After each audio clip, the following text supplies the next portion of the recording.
નમસ્કાર, તમારા મનપસંદ કાર્યક્રમ ભવિષ્ય દર્શનમાં આપનું સ્વાગત છે. આપની સાથે હું છું નેહા.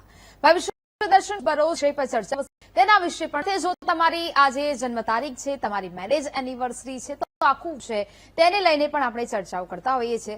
સાથે સાથે તમારા મનને મૂંઝવતા કોઈ પણ પ્રશ્ન હોય તો તમે જ્યોતિષાચાર્ય સાથે સીધી જ વાતચીત કરીને તેના પ્રશ્નોનું સમાધાન પણ તમે મેળવી શકો છો. એટલે આજે પણ આ કાર્યક્રમની શરૂઆત કરીશું, પંચાંગ જાણીશું, સાથે સાથે તમારા ફોન કોલ્સ તો લેવાના જ છે ખરા. અને તેની સાથે આ તમામ ચર્ચા કરવા માટે આપણી સાથે સ્ટુડિયોમાં ઉપસ્થિત છે જ્યોતિષાચાર્ય મુકુંદભાઈ પંડ્યા. મુકુંદભાઈ, ખૂબ ખૂબ સ્વાગત છે આપનું વીટીવી. ધન્યવાદ. જય ગણેશ. મુકુંદભાઈ, લોકો રાહ જોઈ રહ્યા છે, ફોન કોલ્સ આવી રહ્યા છે, પરંતુ સૌથી પહેલા જાણી લે આજનું પંચાંગ. લંબોદર નમસ્તુભ્યમ સતતમ મોદક પ્રિય નિર્વિઘ્નમ કુરુ મે દેવા સર્વ કાર્યેષુ સર્વદા. વાલા સર્વ દર્શક મિત્રોને પ્રથમ તો જય ગણેશ.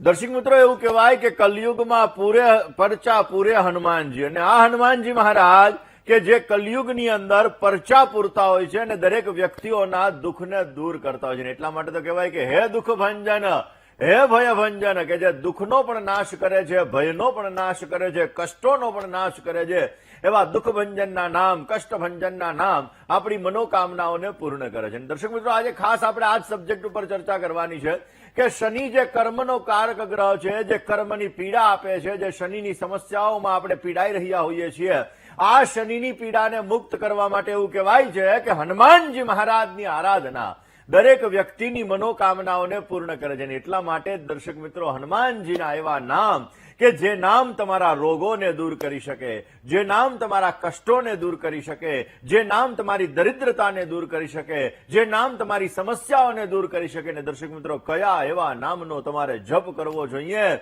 કે જે નામ તમારી મનોકામનાઓને પણ પૂર્ણ કરી શકે? આ દરેક વિષયો ઉપર આપણે ચર્ચા કરીશું.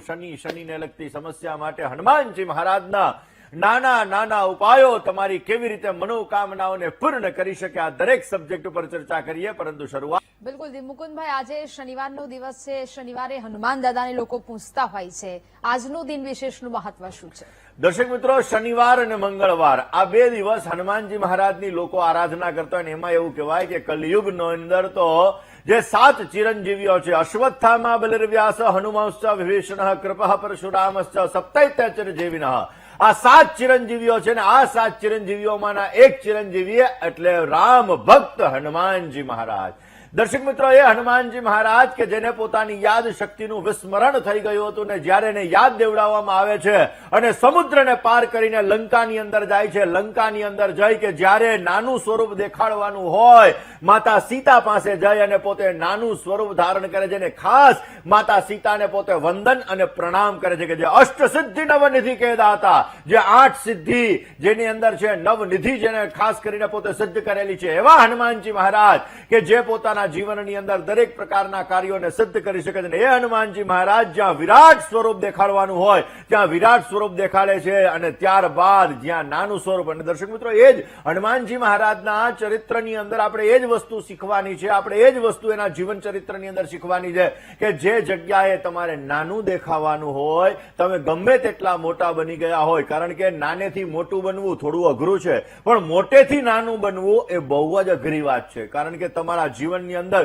જ્યારે તમે અબજો રૂપિયા, કરોડો રૂપિયા, લાખો રૂપિયા કમાઈ લો અને પછી તમારે ત્યાં કામ કરવા વાળા વ્યક્તિની સાથે બેસી અને તમે એને પ્રેમથી વાત કરો ને, સૌથી મોટી વાત છે. ને એટલા માટે દર્શક મિત્રો, ખાસ હનુમાનજી મહારાજ એના જીવન ચરિત્રની અંદરથી આપણે આ વસ્તુ શીખવાની. દર્શક મિત્રો, ખાસ કરીને આપણે આજે વાત હનુમાનજીના મંત્રની કરીએ છીએ. દર્શક મિત્રો, હનુમાન ચાલીસાનો આપણે રોજને માટે પાઠ કરતા. એવું કહેવાય છે કે હનુમાનજી મહારાજની આરાધના માટે હનુમાન ચાલીસાનો પાઠ ઉત્તમ છે. જેવી રીતે તમારા ઘરની અંદર શ્રીમદ ભાગવત એ તમે રાખો તો એ ભગવાન કૃષ્ણનું વાંગમય સ્વરૂપ છે. જેવી રીતે તમે તમારા ઘરની અંદર રામાયણ રાખો તો એ રામ ભગવાનનું વાંગમય સ્વરૂપ છે. એવી જ રીતે દર્શક મિત્રો, જે જ્યોતિષ શાસ્ત્રની અંદર ધાર્મિક ગુરુ કહી શકાય, જ્યોતિષ ગુરુ કહી શકાય એવા પરાશર ઋષિ, જે પરાશર ઋષિએ પરાશર સંહિતાની રચના કરી, એની અંદર એક હનુમંત ચરિત્ર કરીને આવે છે. એ હનુમંત ચરિત્ર જો તમારા ઘરની અંદર રાખવામાં આવે તો એ હનુમાનજી મહારાજનું વાંગમય સ્વરૂપ. અને એટલા માટે દર્શક મિત્રો, એ હનુમાન ચરિત્રની અંદર હનુમાનજી મહારાજની સમુદ્ર ગાથાઓ લખેલી છે, અલગ અલગ મંત્રો લખેલા છે કે જે મંત્રો તમારા જીવનની જીવનની અંદર આવતા કષ્ટો હોય, સમસ્યા હોય, તકલીફો હોય એને તમે દૂર કરી શકો, દ્વારા તમારા જીવનની અંદર વિશેષ માત્રામાં લાભ મેળવી શકો છો. દર્શક મિત્રો, હનુમાનજી મહારાજ એવું કહેવાય છે કે ભગવાન શિવના દશમ અવતાર તરીકે ઓળખવામાં આવે છે. ભગવાન રુદ્રના 10મા અવતાર છે. આ હનુમાનજી મહારાજની આરાધના વિશેષ માત્રામાં તમારા જીવનની અંદર આવતા દરેક પ્રકારના કાર્યોને સિદ્ધ કરી શકે છે. દર્શક મિત્રો, ખાસ કરીને આ હનુમાનજી મહારાજ તમારી મનોકામનાઓને પણ પૂર્ણ કરે છે. એટલા માટે કલિયુગની અંદર આ હનુમાનજીનો વિશેષ પ્રભાવ છે. એવું કહેવાય છે દક્ષિણ દિશાનું જેને મકાન હોય, જે લોકો દક્ષિણાભિમુખ મકાનની અંદર રહેતા હોય, આવા લોકો પોતાના ઘરની અંદર એવું કહી શકાય કે જયારે એન્ટ્રન્સ થઈએ અને તરત જ સામે હનુમાનજી મહારાજના દર્શન થાય, એટલે કે પંચમુખી હનુમાનજી મહારાજ કે જેના 5 મુખ છે, અને આ 5 મુખી હનુમાનજી મહારાજના એ દર્શન કરવામાં આવે તો દરેક પ્રકારની દક્ષિણ દિશાની નેગેટિવિટી દૂર થાય છે, તમારા જીવનમાં સમસ્યાઓ દૂર થાય છે, તમારા કાર્યો સિદ્ધ થાય છે, અને અવશ્ય વિશેષ માત્રામાં તમારા જીવનની અંદર તમે સારી સફળતાઓ પણ મેળવી શકો છો. ભગવાન શંકરના 10મા અવતાર એટલે હનુમાનજી મહારાજને. એટલા માટે દર્શક મિત્રો, આ બજરંગ બલીની ઉપાસના તમારી મનોકામનાઓને પૂર્ણ કરે છે. મંગલ ભવનજ મંગલકારી. અને એટલા માટે આ હનુમાનજીની આરાધના તમારા જીવનમાં દરેક પ્રકારના મંગલ વસ્તુઓ કરાવડાવે છે, મંગલ કાર્યો કરાવે છે. જેને શનિની સમસ્યા હોય, જેને મંગળની સમસ્યા હોય, આવા લોકો જો હનુમાનજીની આરાધના કરે તો પણ વિશેષ માત્રામાં લાભ મળી શકે છે. દર્શક મિત્રો, ખાસ કરીને આ મંગલકારી હનુમાનજી મહારાજ એ અદ્ભુત છે. આ ચમત્કારી મંત્રો છે. આ ચમત્કારી મંત્રો આપણા જીવનની અંદર દરેક પ્રકારના રોગ, દરેક પ્રકારની પીડા, દરેક પ્રકારના કષ્ટ, દરેક પ્રકારના સંકટ, આ બધી વસ્તુઓને દૂર કરે છે. દર્શક મિત્રો, હનુમાનજી મહારાજની આરાધના એવું કહેવાય છે કે હનુમાનજી મહારાજથી ઝડપથી પ્રસન્ન થવા વાળા દેવ છે. અને એટલા માટે દર્શક મિત્રો, આપણા જીવનની અંદર જયારે આપણે હનુમાનજીની આરાધના કરીએ છીએ, હવે ઘણા બધા લોકો, કારણ કે દર્શક મિત્રો આપણે તર્ક વિતર્કમાં પડવું નથી, કારણ કે ઘણા બધા લોકો ક્યાંક ને ક્યાંક જોવા જઈએ તો એવું કહે કે બહેનો છે એ હનુમાનજી મહારાજની આરાધના ન કરી શકે અથવા ન કરે. તો દર્શક મિત્રો, હનુમાનજી મહારાજ માતા સીતા પાસે જઈને પણ વંદન કરે છે, ને એટલા માટે તો દર્શક મિત્રો, બહેનો પણ હનુમાનજીની આરાધના વિશેષ માત્રામાં કરી શકે છે. દર્શક મિત્રો, હનુમાનજી મહારાજ એવું કહેવાય છે કે સંકટ મોચન છે, દરેક પ્રકારના સંકટોનો નાશ કરનાર છે, મહાવીર છે, કે જે દરેક પ્રકારનો મહાન યોદ્ધાઓ હોય, આ દરેક પ્રકારના યોદ્ધાઓને હરાવવાની તાકાત એ હનુમાનજી મહારાજના છે. દરેક યુગની અંદર, પછી એ સતયુગ હોય, દ્વાપર હોય, ત્રેતા હોય કે કલયુગ હોય, આ 4 યુગની અંદર ભક્તોની સમસ્યાના સમાધાન માટે આ હનુમાનજી મહારાજ દરેક ભક્તોની સામે આવે છે અને દરેક ભક્તોના દુઃખને દૂર કરે છે. જેની આરાધના કરે છે એના દરેક પ્રકારના કષ્ટોને કષ્ટભંજન અવશ્ય દૂર કરે છે. એટલા માટે દર્શક મિત્રો, એની જો પ્રાર્થના કરવામાં આવે તો વિશેષ માત્રામાં ઝડપથી આપણા જીવનની અંદર વિશેષ માત્રામાં લાભ મળી શકે છે. દર્શક મિત્રો, હનુમાન ચાલીસાની અંદર એટલા માટે જેવું લખેલું છે કે સંકટ કટે મિટે સબ પીરા, જો સુમિરે હનુમંત બલબીરાને. એ હનુમાનજી મહારાજ, જે વ્યક્તિ સંકટના સમયે આ હનુમાનજી મહારાજની આરાધના કરે, અવશ્ય એના દરેક પ્રકારના દુઃખ દૂર થાય છે, દરેક પ્રકારની સમસ્યા દૂર થાય છે. એવું પણ કહેવાય, ભૂત પિશાચ નિકટ નહીં આવે, મહાવીર જબ નામ સુનાવે. ભૂત પિશાચ કોઈ પણ પ્રકારના એવા વસ્તુઓ હોય તો એ વસ્તુઓ જયારે હનુમાનજી મહારાજનું તમે નામ લો છો તો એ સામે નથી આવતા, અને તમારા જીવનની અંદર આવતી દરેક પ્રકારની સમસ્યાઓ દૂર કરે છે. દર્શક મિત્રો, રામ નામનો એટલો મહિમા છે, અને એ રામ નામ હનુમાનજી મહારાજ પોતે રામ નામનો જપ કરે છે, ને એ હનુમાનજીની આરાધના આપણા જીવનની અંદર આનંદ ફલદાયી છે. કારણ કે પરમ સેવક, પરમ ભક્ત હનુમાનજી મહારાજ છે, અને એ હનુમાનજી મહારાજના અલગ અલગ નામ આપણા જીવનની અંદર દરેક પ્રકારના સંકટો, દરેક પ્રકારની સમસ્યાઓને દૂર કરે છે. તો દર્શક મિત્રો, કયા નામનો જપ કરવો? મહત્વની વસ્તુ એવી છે કે હરિતારા નામ છે 1000, કયા નામે લખવી કંકોત્રી. તો આ હનુમાનજી મહારાજના એવા કયા એવા નામ છે કે જે નામનો જપ કરવાથી આપણા જીવનની અંદર દરેક પ્રકારના ખાસ કરીને કષ્ટો દૂર થઈ શકે. દર્શક મિત્રો, રામચરિત માનસ છે. રામચરિત માનસની અંદર એવું કહેવાય છે કે કેવલ રામ નામ, ખાસ કરીને એવું કહેવાય કે કેવલ અધરા સુમિરન મહિના, એટલે કે ક્યાંક ને ક્યાંક જોવા જઈએ તો જયારે હનુમાનજી મહારાજ છે, હનુમાનજી મહારાજ રામ નામ વગર પોતે અધૂરા છે. ને એટલા માટે આ હનુમાનજીની આરાધના આપણા જીવનની અંદર વિશેષ માત્રામાં પ્રભાવશાળી દેવ છે, અને જો એનું સ્મરણ કરવામાં આવે તો દરેક પ્રકારના સંકટો, દરેક પ્રકારના કાર્યો પણ આપણે સિદ્ધ કરી શકીએ છીએ. એ રામચરિત માનસનો પાઠ કરવામાં આવે, એ હનુમાન ચાલીસાનો પાઠ કરવામાં આવે, એ હનુમંત ચરિત્રનો પાઠ કરવામાં આવે તો આપણા જીવનની અંદર વિશેષ લાભ મળે છે. જે હનુમાનજી મહારાજ મહારાજ અષ્ટસિદ્ધિ નવનિધિના દાતા છે.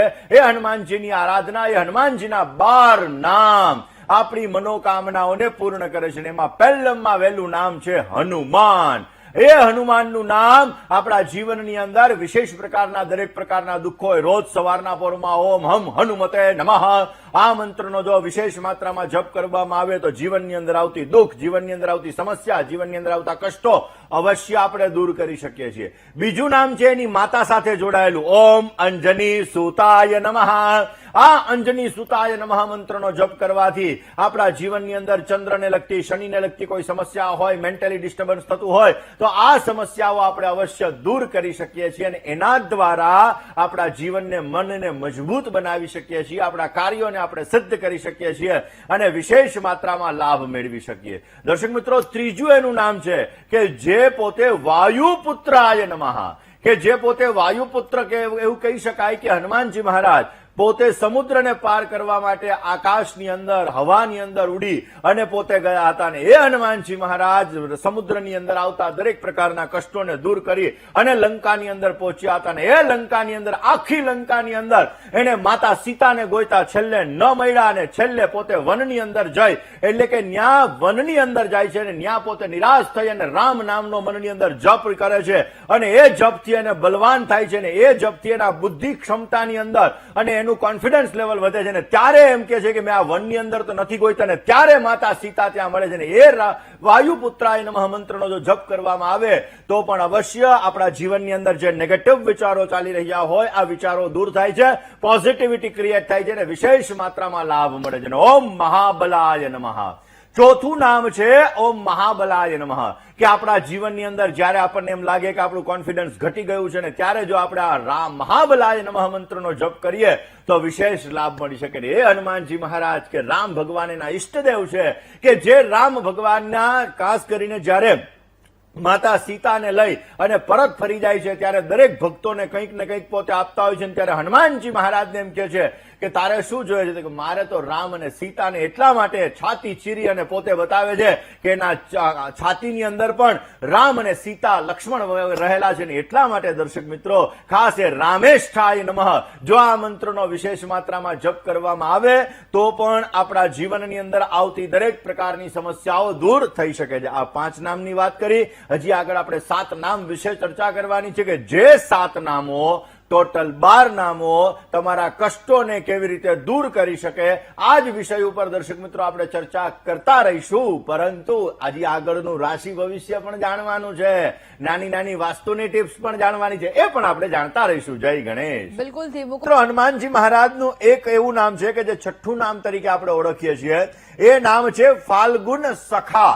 હવે ફાલ્ગુન સખા, ઓમ ફાલ્ગુન સખાય નમઃ આ મંત્રનો જપ તમારા જીવનની અંદર તમારે મિત્રને લગતી સમસ્યા હોય, હિત શત્રુઓને લગતી સમસ્યા હોય, કોન્ફિડન્સને લગતી સમસ્યા હોય તો આ બધામાં તમને લાભ આપે. તો આપણને એમ થાય એનો અર્થ શું થાય? ફાલ્ગુન એટલે અર્જુન, સખા એટલે મિત્ર, જે અર્જુનના હનુમાનજી મહારાજ. અને એટલા માટે તો જયારે યુદ્ધ થયું તો યુદ્ધની અંદર હનુમાનજી મહારાજ પોતે રથ પર બિરાજમાન થઈ અને ખાસ કરીને જોવા જઈએ તો પોતે અર્જુનની રક્ષા પણ કરતા હતા. ને એટલા માટે દર્શક મિત્રો આપણા જીવનની અંદર વિશેષ લાભ મેળવવા માટે આ હનુમાનજી મહારાજના 12 નામ મનોકામનાઓને પૂર્ણ કરી શકે છે. આ જ વિષય ઉપર આગળ આપણે ચર્ચા કરતા રહીશું. જય ગણેશ. 8મું નામ એટલે અમિત વિક્રમાય નમઃ. અમિત વિક્રમાય નમઃ, કે જેની અંદર પરાક્રમ ભરપૂર રહેલું છે, એવું કહેવાય કે વીરતાની સાક્ષાત મૂર્તિ છે એ હનુમાનજી મહારાજ. આપણા જીવનની અંદર જ્યારે આપણને અજાણ્યો ડર લાગતો હોય, આપણા જીવનની અંદર આપણે બીતા હોઈએ, ડરતા હોઈએ, આપણા જીવનની અંદર તકલીફોથી આપણે ક્યાંક ને ક્યાંક ડરી જતા હોઈએ, આપણા જીવનમાં દુઃખ છે અને દુઃખની અંદર આપણને લડવા માટેની જો આપણે હિંમત જોતી હોય તો આ મંત્રનો જપ કરવો જોઈએ. ઓમ અમિત વિક્રમાય નમઃ. આ મંત્રનો જપ કરવાથી તમારા જીવનમાં ગમે એવા દુઃખ હોય, ગમે એવી સમસ્યા હોય, ગમે એવી તકલીફ હોય ને તો તમારામાં હિંમત આવશે ને હિંમતમાંથી તમે પાર ઉતરી જીવનની અંદર સમસ્યાઓ દૂર થતી જણાશે. દર્શક મિત્રો, 9મું નામ. તમારામાં હિંમત હોય ને તો આ 9મું નામ તમારા માટે લાભદાયી છે, કારણ કે 9મું નામ શું છે? ઓમ ઉદધિક્રમણાય નમઃ. ઉદધિક્રમણાય નમઃ એનો અર્થ એમ થાય કે જેને સમુદ્રને પાર કરી લીધું. હવે તમારામાં હિંમત હોય, તમે દુઃખથી ડરતા ના હોય, સમસ્યાઓથી ડરતા ના હોય, તો સમુદ્ર તો શું ચીજ છે? હનુમાનજી મહારાજ જો આખા સમુદ્રને પાર કરી લે તો આપણા જીવનમાં આવતા દરેક પ્રકારના દુઃખો છે એમાંથી આપણે ન નીકળી શકીએ. તો આ 9મા મંત્રનો જપ કરવાથી અવશ્ય આપણા જીવનની અંદર આવતા દરેક પ્રકારના દુઃખો, દરેક પ્રકારના રોગોને પણ આપણે દૂર કરી શકીએ છીએ. જય ગણેશ. મિત્રો, હનુમાનજી મહારાજનું 12મું નામ આપણા જીવનની અંદર આવતા કષ્ટોને દૂર કરે છે, આપણા જીવનની અંદર આવતી સમસ્યાઓને દૂર કરે છે અને આપણા દરેક પ્રકારના કાર્યોને પણ સિદ્ધ કરે છે. દર્શક મિત્રો, એ નામ છે, ખાસ કરીને જોવા જઈએ તો દશગ્રીવ દર્પહા. એવું કહી શકાય કે આ દશગ્રીવ દર્પહાય નમઃ આ મંત્રનો જ્યારે આપણે જપ કરીએ છીએ તો આપણા જીવનની અંદર દરેક પ્રકારની સમસ્યાઓ દૂર કરે. કારણ કે એનું નામ જ એવું છે. એવું કહેવાય છે કે રાવણના ઘમંડને દૂર કરવા વાળા, કે જે 10 માથાવાળો હતો એ રાવણ એના ઘમંડને દૂર કરે છે. દર્શક મિત્રો, જ્યારે જીવનમાં અભિમાન આવી જાય ને ત્યારે હંમેશા આપણો નાશ નિશ્ચિત છે. પછી એ પૈસાનું અભિમાન પણ ન હોવું જોઈએ, કોઈ પણ પ્રકારનું બીજું અભિમાન પણ ન હોવું જોઈએ. જ્યારે આપણા જીવનની અંદર કોઈ પણ પ્રકારનું અભિમાન આવી જાય છે ત્યારે આપણો નાશ નિશ્ચિત છે. ને એટલા માટે ઓમ મેં તમને જે આ મંત્ર આપ્યો, આ મંત્રનો જ્યારે આપણે જપ કરી અભિમાન નથી આવતો અને આપણને સારો લાભ મળે છે. એટલા માટે ઓમ દશગ્રીવ દર્પહાય નમઃ આ મંત્રનો વિશેષ જપ આપણી મનોકામનાઓને પૂર્ણ કરશે. જય ગણેશ.